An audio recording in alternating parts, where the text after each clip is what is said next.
Hello, everyone, and welcome to our second webinar in a series dedicated to M365 Copilot readiness, rollout, and adoption. As I said, this is our second webinar in the series, and we are having 4 more webinars which are coming very soon. So be sure to sign up to the ones which are relevant to you at your stage on the Copilot journey. So the next one is on 10th of October. You can use the QR code in the corner of the slide, or alternatively, we will put those links into the chat box so you can check out the content and sign up if it's relevant for you. And also, before we start, please make sure that you ask questions as we go using Q&A panel. We're going to have a couple of demos. We're going to have a couple of topics. So I think it will be very nice checkpoints where you can actually think about something that we deliver today and then ask question if relevant about the specific subject that we discuss. Okay, so today I'm joined by Ian. Because we will be covering the information protection in Microsoft 365, and we will be discussing why is it important and how is it actually related to M365 Copilot at all. Before we jump into this, let's do a very quick recap on what is Copilot.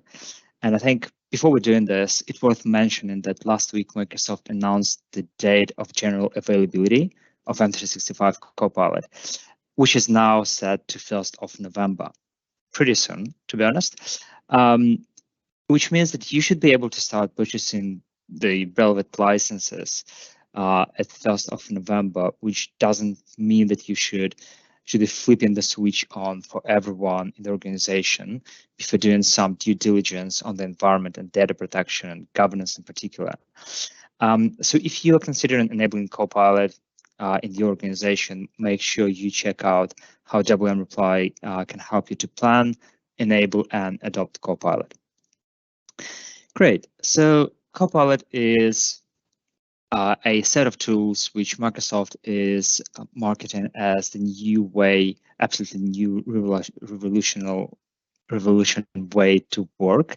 It's your personal assistant powered by large language models, and it will be surfaced to you in the majority of the M365 apps like Word, Excel, PowerPoint, Teams, through Business Chat. And it will be powered by the data which is sitting in your environment. So unlike tools like ChatGPT or Bing Chat Enterprise, Copilot will actually know your data. It will not only know who is talking with the tool, but it also will understand what information is relevant to you and what information you have access to. How's it done? So it's done through a combination of those 3 main subjects. The first one is large language model, which is sitting behind the scenes and actually reasoning on top of the data, and it's processing your prompts. It's GPT-4 engine. You can think about it as your ChatGPT in your M365 environment. Then it's M365 apps. So first of all, you will be able to interact with language model from the M365 app like Excel directly, but at the same time, these tools will have access to the APIs, so they will be able not just surface data from Excel, but also produce data like create your slides or create your charts and create your tables and summarizations. And the data you have access to, it will be accessed by Copilot through Microsoft Graph API, which is exposing everything you have access to, starting from emails to your Teams chat conversations and the documents that you've shared with someone or someone shared with you. So that's a very quick recap on what is Copilot and what Copilot is doing and how it's going to be, how is it working behind the scenes. So knowing this, let's go to the second subject of the webinar, to the information protection. So what is information protection in M365. So Microsoft Purview information protection consists of 4 key areas. So first of all, there is a set of capabilities designed to help you knowing your data. What it means in practice, it's understanding what sensitive data do you have in your environment, what is the data, like personal information or maybe account codes, credit card numbers, etc. And finally, building the graphical representation of where your sensitive data is located. So you can, first of all, understand, do you have sensitive data, what the data is, and where it resides. So that's the first bit. Then when you know the data, you will be able to take action to protect it by applying encryption or access restriction or applying some visual markings so everyone can open the document and say, okay, so this is a confidential or this is a highly confidential document. So all the employees will know, okay, what they're dealing with. And then taking one step ahead, we're talking about the data loss prevention.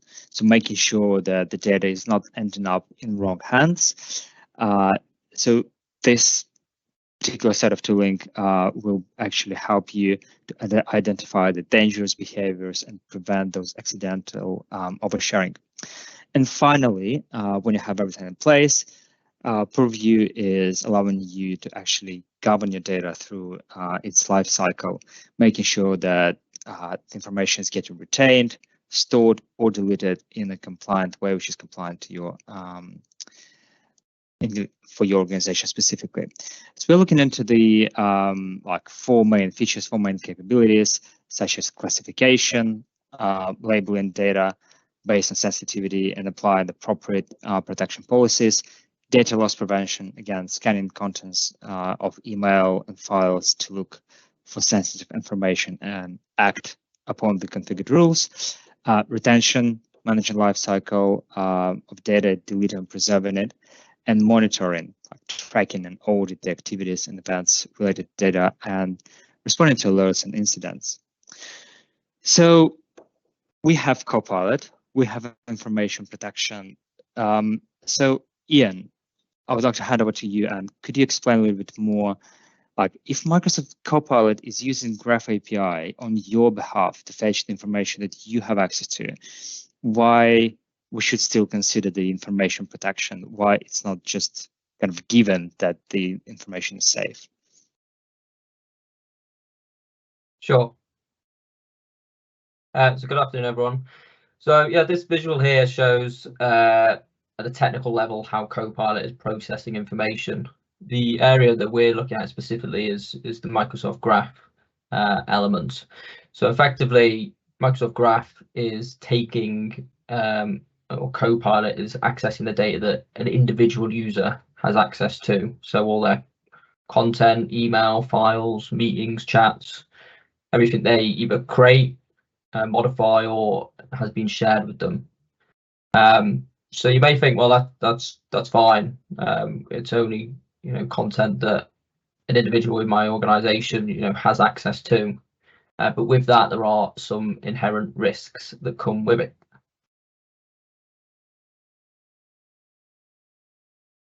Next slide, yeah. So the risk associated with that is we believe is 4 different elements. The first is an overexposure of company data. So some organizations get very worried and concerned about external sharing and data leaking externally, but data leakage within an organization is just as important and needs due consideration. I'm sure we're all aware of people having information shared with them, and by mistake or accidentally an email is forwarded, that kind of stuff. So there's an inherent risk that users do have access to content that they shouldn't have, that something has been shared with them that they shouldn't have, or there's legacy access that they've got to a resource such as a SharePoint or Teams environment that they should no longer have access to, and the content within there.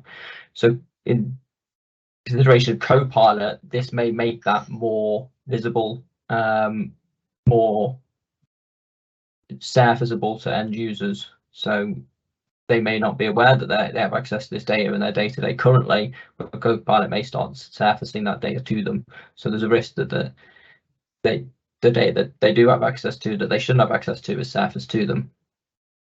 And this is further kind of made worse by the fact that the environment is ever changing. Obviously, I'm sure most organizations, there's teams, SharePoint sites being created every day pretty much.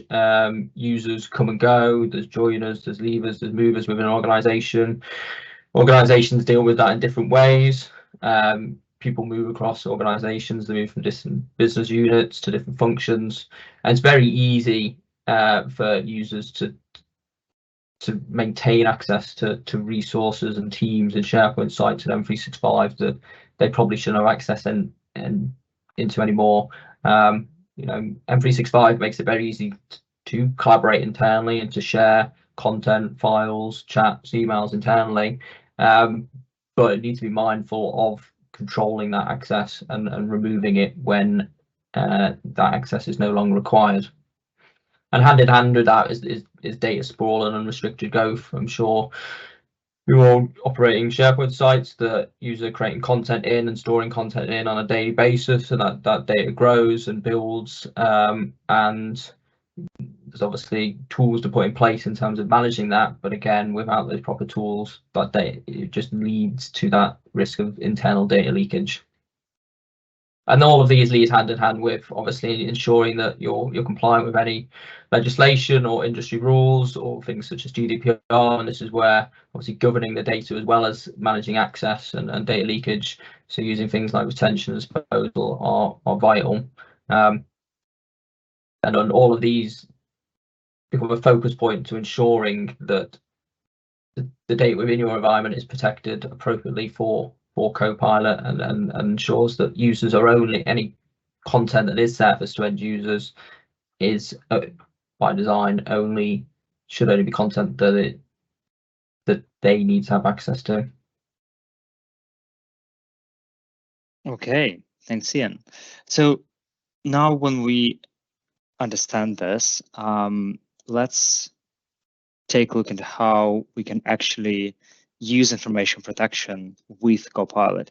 So as we said before, the first step will be to know your data, right? So understand what is the sensitive data that we are dealing with.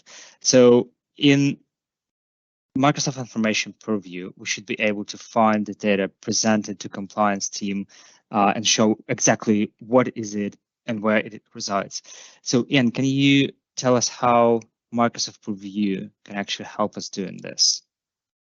Yeah, so we'll have a look at the tooling in Purview in a second. But at its core, this is driven by two key principles. The first is information protection, which is around the sensitivity of information, which at a simple level is what is the audience or who should have access to this information. So you could break that down into two levels for any organization, and that's likely to be public, information there'd be no risk of that being released or leaked publicly because it's by various purpose it's supposed to be. So things such as obviously newsletters or information on a company's website would be classified as obviously public information. And then so you have internal information, but by its design, obviously data within an organization is not all inherently the same access or privilege level. You will have gradings of access or privilege or the intended audience for data within any organization. So this is a simple example of effectively you might have general information that is designed for an entire organization, so things on the internet or company communications, and then below that you start to get into more granular kind of information levels, which is therefore the audience of confidential and highly confidential. So if you're looking at highly confidential information, it's the information within that content, within that data, and the audience. So it might be information that should only be shared with senior leadership or specific BUs or functions within an organization. And then the second part of that is data life cycle, so how long data should be retained for or disposed of, usually broken down into periods of years, and that will usually be dictated by legislation specific to the data or content type. And obviously what we're ensuring here is that where data needs to be kept for specific purposes, that it is retained, and when it should be disposed of, then that it is disposed of in due course. So we'll just have a look at that in Purview.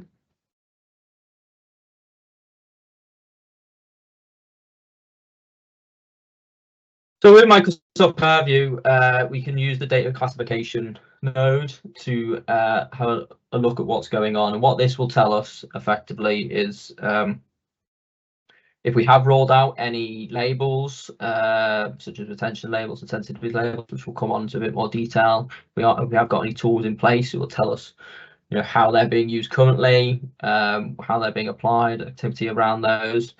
But obviously, the first point, we're looking at understanding our data. So what Microsoft Purview is doing, what you should be doing already within your environments, is scanning your environment. And what we're looking at specifically here is the sensitive information types. So Microsoft has classifications of information types that it deems as sensitive and is looking for. So this may be finance data, where it's looking for things like credit card numbers or health data, or things like national insurance numbers. So obviously bits of specific information that it can obviously use the tooling to try and find with, you know, buried within files or emails, etc. So this is our kind of first point to understand, well, what data within our organization is being processed, is being stored, is being managed. It may not be entirely accurate, but it's our first point of call, and we can see here that Microsoft Purview is identifying specific things such as UK physical addresses that it believes is buried within emails and files here. So obviously Exchange, it believes it's 100 files, emails, and SharePoint, again, 93 files or emails. So it's telling us it thinks this sensitive information exists within our environment. We may already be aware, obviously, that we're processing certain information types, but some of this may be kind of new to us. And so this is where it's our kind of first point of call to look at what data we processing environment, and starting from there to understand, you know, our audience personas. We may be aware that they operate with these kind of data types and content types, but should we be putting restrictions and controls in place to protect such data?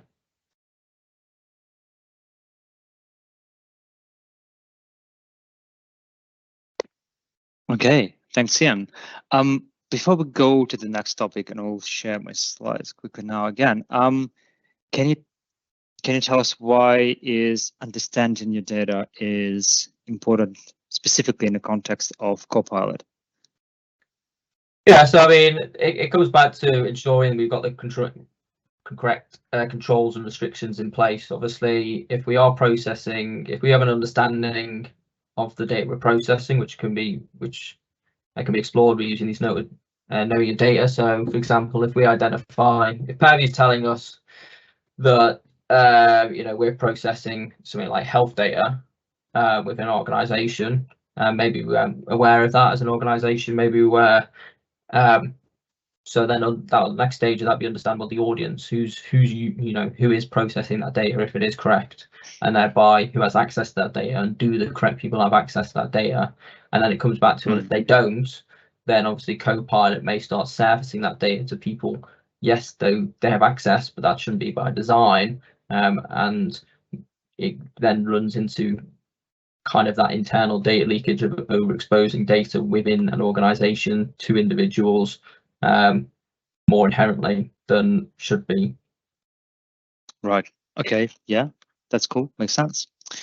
So now that we know what is our data landscape, let's see what actions can we take in order to protect the data, right? So how do we make sure that the data is correctly labeled, that the access to the data is restricted, and that the information is encrypted where necessary? So over to you, Ian. Can you run us through the specifics of the sensitivity labeling? Yeah, so this is an example of a kind of baseline or initially recommended sensitivity label implementation. So sensitivity labels effectively are tags or classifications that apply to individual pieces of content. So that might be a file, a Word document, a PowerPoint, or emails, and effectively they're dictating the level of classification of that document, which comes back to the audience. Obviously, if it's public information and we classify it as such, then it can be released publicly. This then enables us to put restrictions or controls in place. So here on the screen, we've got those four classifications: public, general, confidential, and highly confidential. And effectively, it's providing those tags that can be applied to content that then put restrictions or controls in place. So, for example, general, we may restrict that to internal only, so it can't be shared externally, but it's available to everyone within an organization. And then highly confidential may be restricted to a specific subset of people. And then we may also start using things like encryption as well to encrypt the data and further protect it. I'll have a quick look at how that looks in Purview.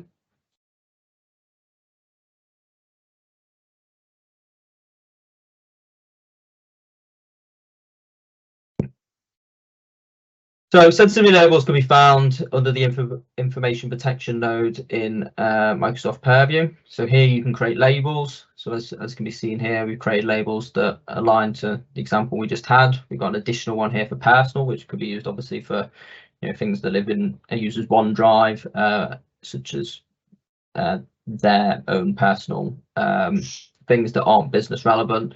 And then you have the gradings here. So when we create the labels, we are offered,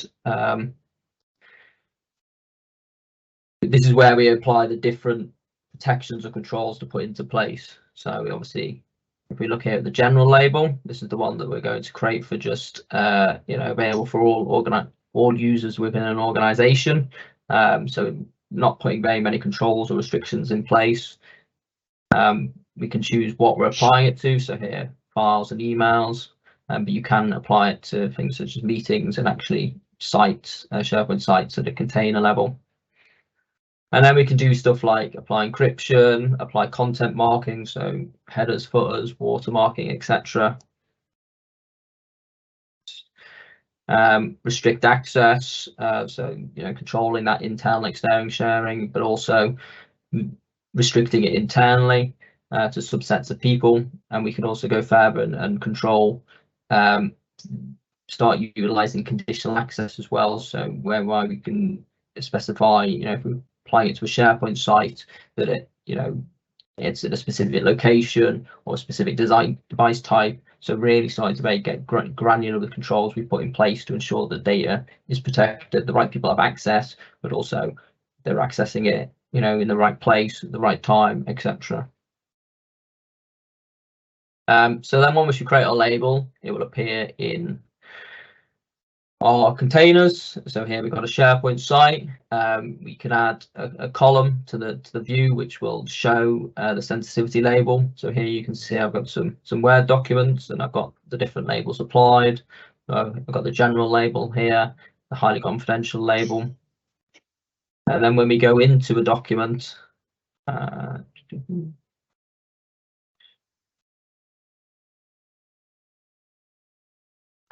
we have the sensitivity drop down within the document to be able to choose from our drop down of labels. So sensitivity labels are very much initially very user driven.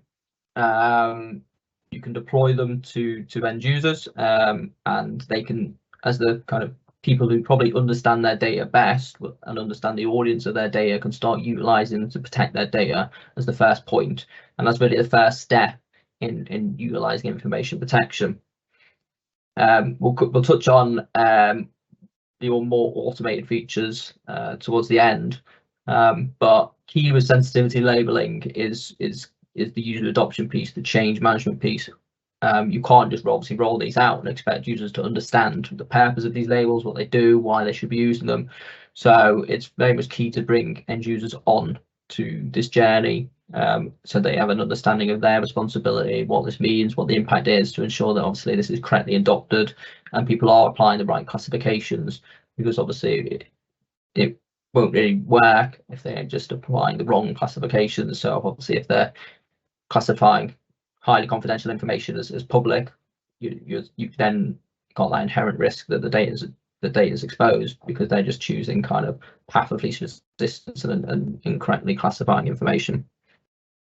So this document here has got the highly confidential label. As part of that, we've added a footer to this, so this will be tagged on obviously when it's printed and shared, and it shows that this information is classified as highly confidential. And you can also change the labels through the through SharePoint as well. They appear in the drop down on the right hand side. So again, you can change the labels here.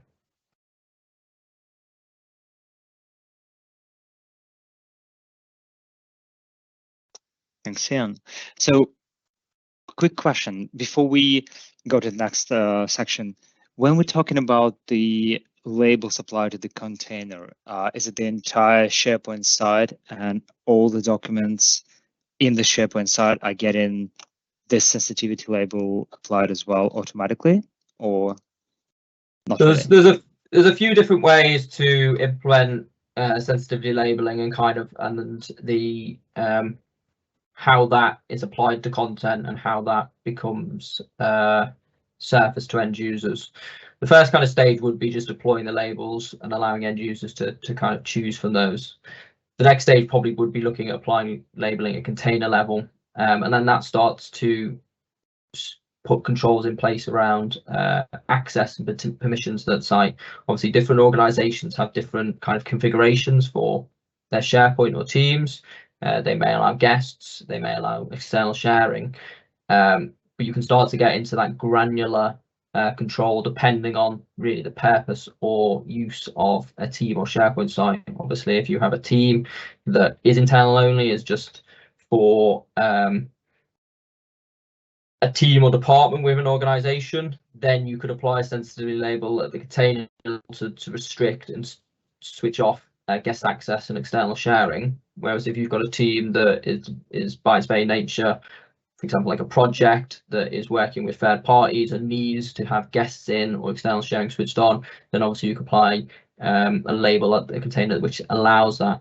So the labeling is one aspect to applying a container, but you need to start to understand or support users in what the business uses or purpose of their site or team is, so they can correctly apply that classification and put the relevant controls in place.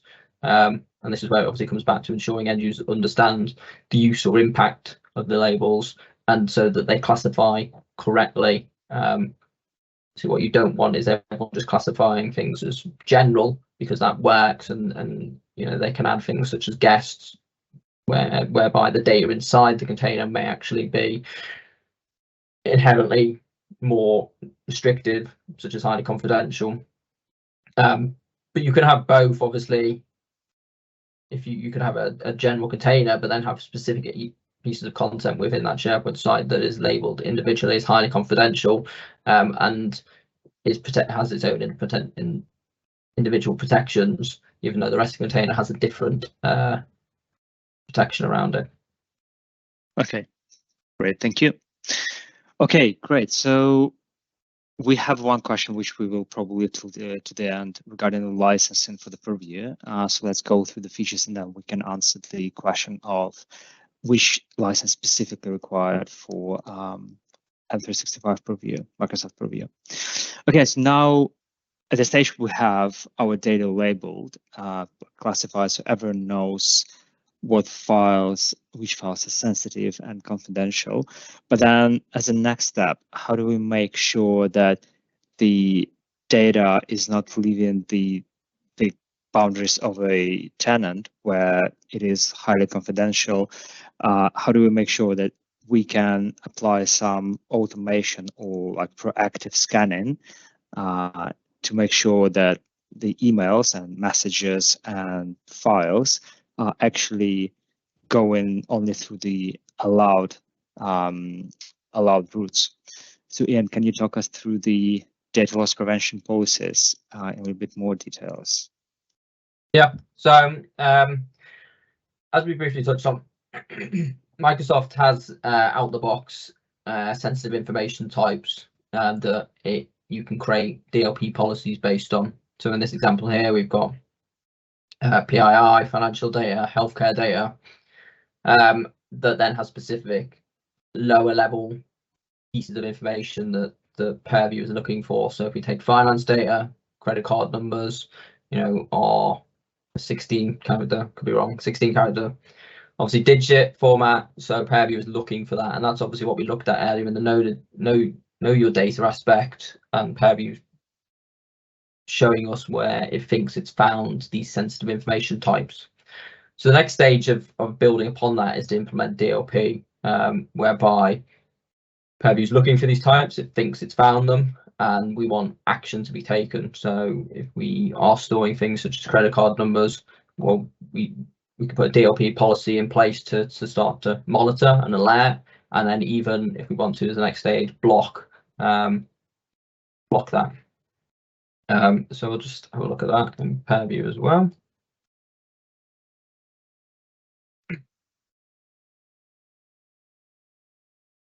So DLP is found under obviously the data loss prevention node in purview. I mean, here you can create your policies. So I've got a couple of different policies, but we'll have a look at the UK financial data one, which I've created. So this is the out the box. It's looking for UK financial data types, specifically credit card numbers, debit card numbers, and SWIFT codes. And I've set this here to actually restrict access for external users. So if purview and DLP think it is identified these credit card numbers in content, then I can't share that content externally. So it's protecting that data from leaking outside my organization. So how does that look? So what an end user will see, because obviously DLP is driven very much from the back end, unlike sensitivity labeling, which is more user driven. The first thing a user will see is this kind of little red circle, which is alerting them that it believes this content contains sensitive information, and it's telling me that some commands aren't available.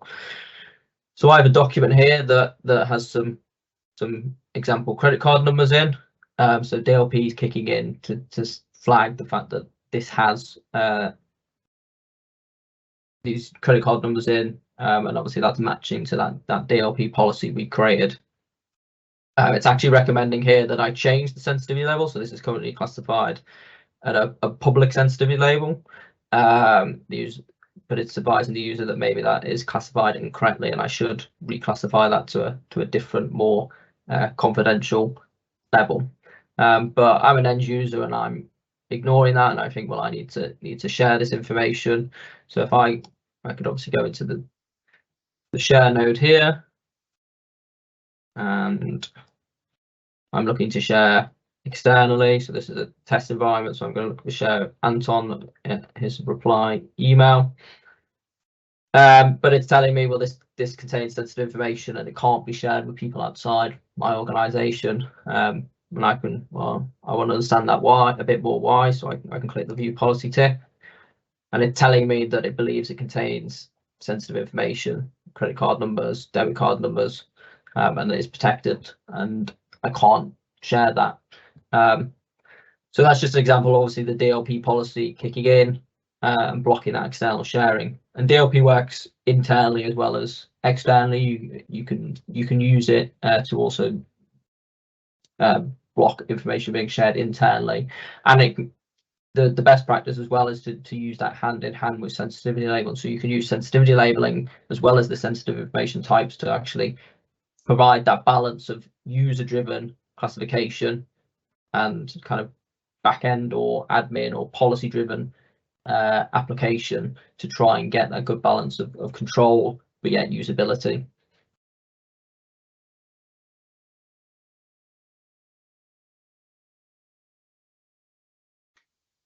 Okay, great. Thanks, Ian.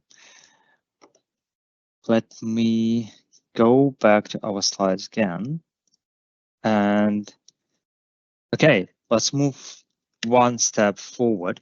So at this stage, we have all the content secured, classified, and we have our data loss prevention policies in place. But then organizations which are using M365 for quite a few years, in those companies, the volume of the data is growing, and inevitably many documents will become outdated or just irrelevant. And certainly when you're searching for the information or when you're prompting Copilot, you don't want those documents to pop up and mislead your employers and just muddle the search results. And this is just adds on top of the compliance and legal requirements to retain or maybe delete some documents after a certain period of time. So can we take a look into how the governance aspect, how retention labels and policies in Microsoft Purview can actually help us govern data through its entire life cycle? Yeah, so there's two key elements of the Microsoft Purview toolset that support in the data lifecycle. And we have retention policies. So retention policies are not visible to the end users. They're kind of hidden away in the back. So they're applied at a container level. So for example, a SharePoint site or team. So we can put those in as a blanket policy across an organization or to subsets of sites and teams and just control the life cycle of information within there. So if we have, we're an organization that needs to retain everything for a certain period of time, then we could just put a blanket policy in to specify that. Or we might want to start deleting stuff over a specific period of time. So for example, here we have a 6-year policy that's looking at when data was last modified and then just deleting information over that period of time. So in theory, that means that everything over 6 years is deleted. And then, so this goes hand in hand with then using retention labels. So retention labels are visible to end users and then would allow them the ability to effectively override or support in those retention policies. So again, in theory, users know the data that they're creating or managing, and therefore maybe what the expected life cycle of that data is, maybe what the legislation that aligns to that data is, and thereby could obviously use labeling to put in shorter or longer retention periods, and specifically to retain information and store it even if it was deleted. So here we've got a couple of different labels, and users, for example, could select a 10-year label, which would obviously then keep the files longer than the 6 years defined in the policy before it is then deleted. So how does that look in Purview?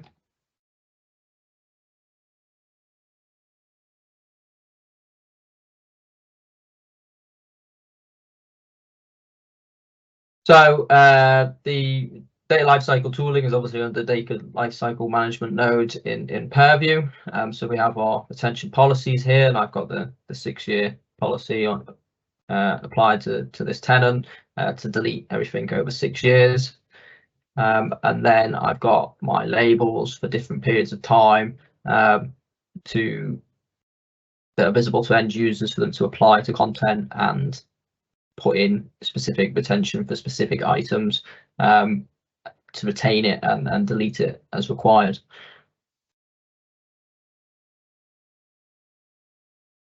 So again, in my SharePoint site here, I've got a document, and as an end user, I can go into the information pane here and see my retention labels here from the drop down and select a retention label.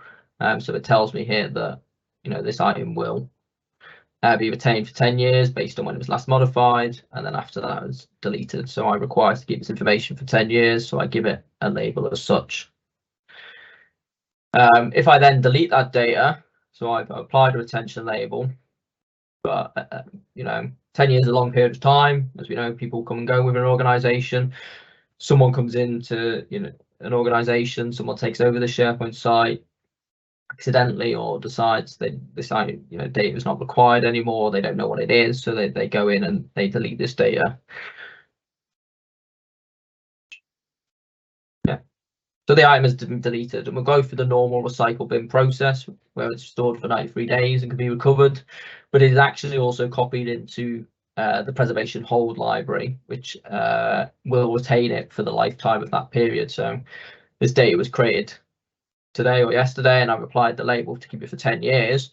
If I go into the preservation hold library, it will be retained there for 10 years and can be recovered. So obviously, if that label was applied to retain it for a specific legal or legislative purpose, and the information governance team in my organization or legal within my organization come along and they say, well, we need to dig out that data because we need it for such and such purpose, it's still there being retained and can be recovered. So it all feeds back into obviously ensuring that data is kept for the right amount of time, but also disposed of when it's no longer required. And that feeds into, again, ensuring that users only have access to the content that they need to. Obviously, if they did have access to content, and maybe they needed to, and we don't need to put information protection controls in place, but the lifetime of that data has passed and should be disposed of, then if we're putting in the relevant governance tools and that data is being disposed of correctly, then that mitigates that risk of them accessing data that might be non-compliant. Great, thank you, Ian. So I think we have one more question in Q&A, which is about, does the Copilot use highly confidential data, or can you ask it not to? So based on the documentation available today and based on the testing we've done, if you have access to the highly confidential information and you ask Copilot the relevant query, you will have those results back. But at the same time, if you're doing this in business chat, it will give you reference to the documents that were used as a source to produce this response. So you can go into them and you can see the label applied to the source document. And then at the same time, you can still exclude certain sites and certain libraries from search index, which will make sure that the Copilot will not be able to build semantic index based on this information. So those results will be excluded as well. But then it's a very valid question. For example, if you generated a PowerPoint deck and then some highly confidential information was used as a source for this deck, so how we can leverage some of the purview functionality to actually make sure that the resulting document is confidential or highly confidential as well. So Ian, can you talk us through the auto classification process and functionality? Yeah. So we've obviously touched on the kind of sensitive information types and how that feeds into DLP. The next stage on that is using either those out-the-box classification types or starting to use your own to auto-classify content. So if we go back, so Microsoft has these inbuilt sensitive types, such as finance or health data that we looked at, but you can obviously scope that out and kind of start scoping your own that maybe are specific to your organization. So you may be operating obviously with contracts or procurement data, IP, HR data. So once we start scoping out those kind of, I guess, areas, business units, functions, data types within an organization and the personas and audience, we can start looking at those content types and looking at what we're looking for in there that we can start to use and leverage to auto classify. So for example, finance data, if we're using the Microsoft out the box tooling, we've got things such as obviously credit card numbers and debit card numbers there. And then we can apply sensitivity labels to them as well and start to classify them that way, which allow us to put those controls in place. So as we touched on, the first port is deploying the sensitivity labels and end users doing it manually, but we can start to automate that. start to apply those to content. So in the case of Copilot, obviously where content's being created and surfaced by Copilot, if that does create a piece of content that has an information type or content type that we're looking for a piece in that content, then we could auto classify it.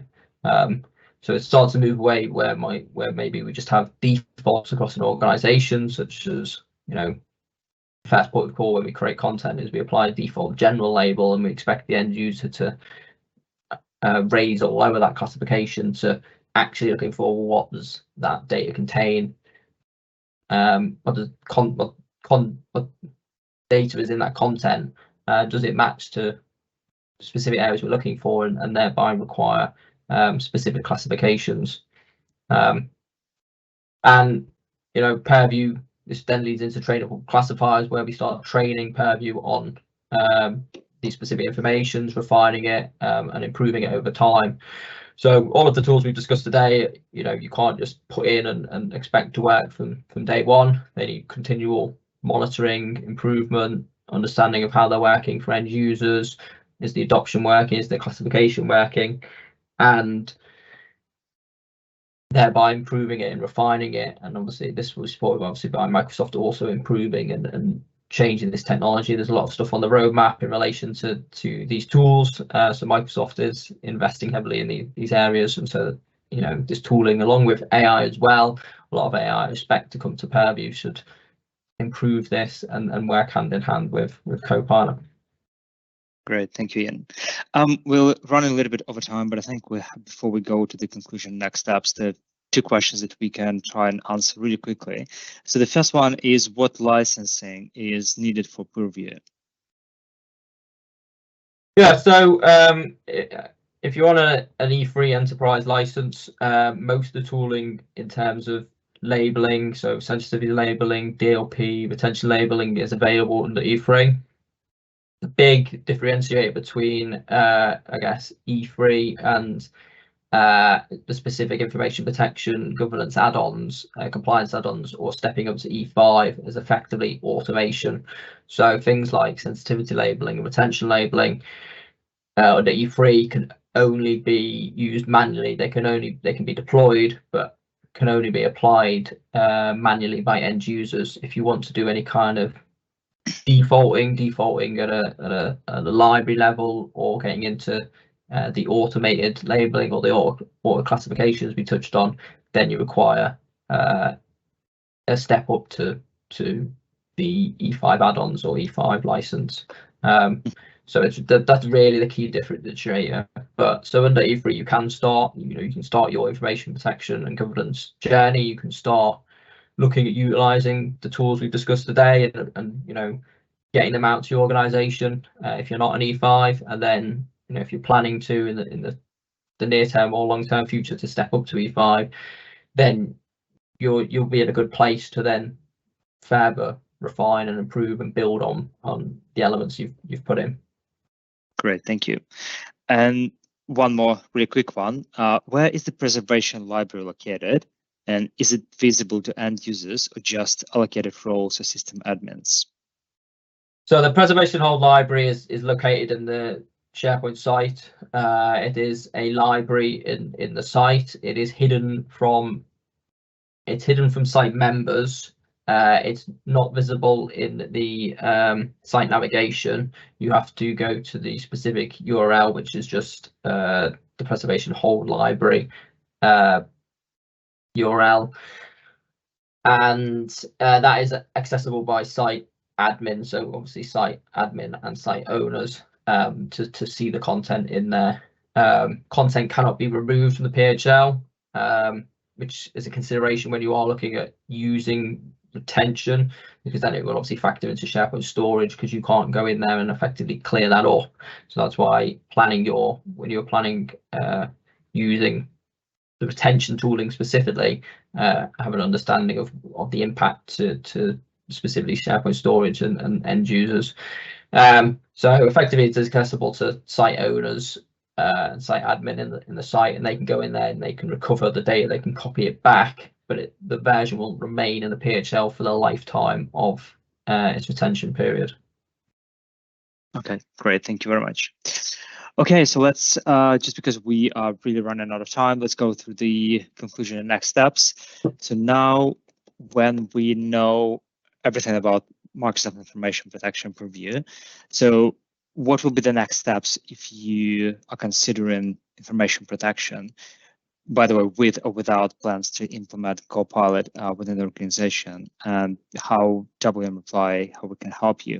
So first of all, we always start with conducting workshops, conducting workshops to understand your current document management process and what governance and what policies you have in place already. And we will always do the check of the environment to make sure that you understand what is your sensitive data, what are you doing today, do you have cases of oversharing of the misaligned permissions. And then going forward, we will plan and execute it out of the possible and do the exploration of different personas relevant to the information protection.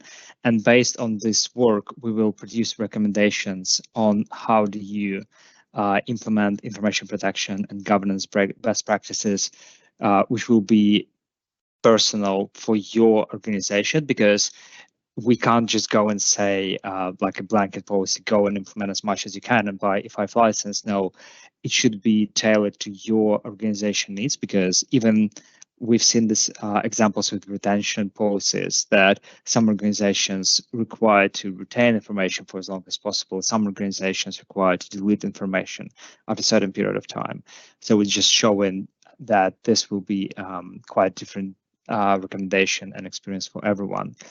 And we will always build a plan of implementation and delivery, including the technical side and adoption and change, as Ian mentioned, to make sure that all the employees, they actually understand how to use those labels, what those labels mean, and we will help you to deliver and implement this end to end.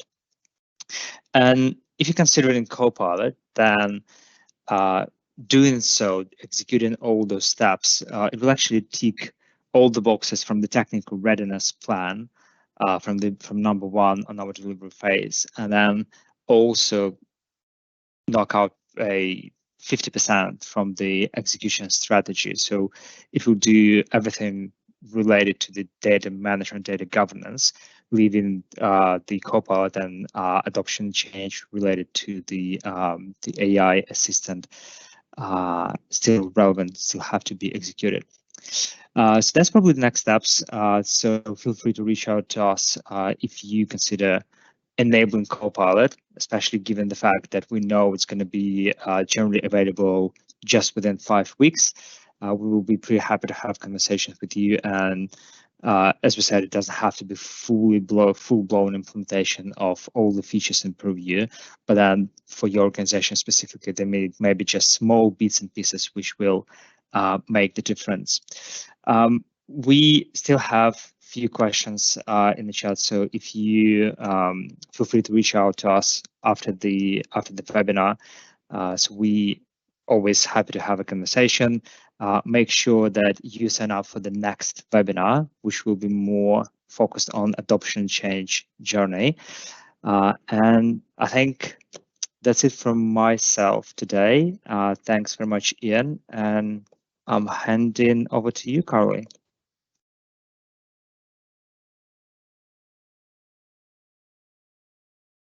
Thanks everybody for joining us today. And just a reminder, if you want to sign up for any of the webinars that were mentioned today in this series, there are registration links available in the Q&A panel.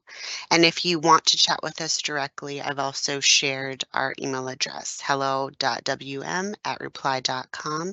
If you email us directly, we'd be happy to answer your questions about Copilot and more. Thanks again, everyone, for joining us, and have a great day.